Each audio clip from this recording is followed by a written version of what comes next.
તો પાટીદાર સમાજને ટકોર કરનાર ગોરધન ઝડફિયાને દિનેશ બામણિયાનું સમર્થન મળ્યું છે। પાટીદાર યુવાનો વ્યસનથી દૂર રહે તે જરૂરી છે।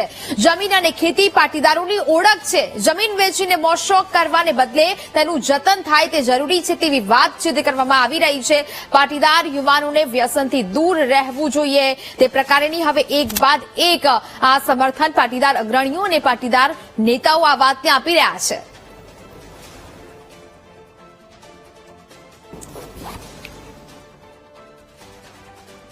ગોરધનભાઈ ઝડફિયા દ્વારા જે પાટીદાર સમાજને સલાહ આપવામાં આવી છે તેમાં હું સમર્થન કરું છું। ગુજરાતના તમામ પાટીદાર યુવાનો આ વ્યસનથી દૂર રહે અને સાથે સાથે જે ખેતીવાડીની વાત કરવામાં આવી છે, એગ્રીકલ્ચરને પ્રાધાન્ય આપવાની જે વાત કરી છે એને પણ હું સમર્થન કરું છું। જમીન અને ખેતી અમારી ઓળખ છે અને પાટીદાર સમાજના લોકો ખેતીવાડીથી કોઈપણ પ્રકારના મોજશોખ કરવાના બદલે એનું જતન કરે એવા પ્રયાસો પણ થાય એવી મારી ગોરધનભાઈની વાતને સમર્થન છે।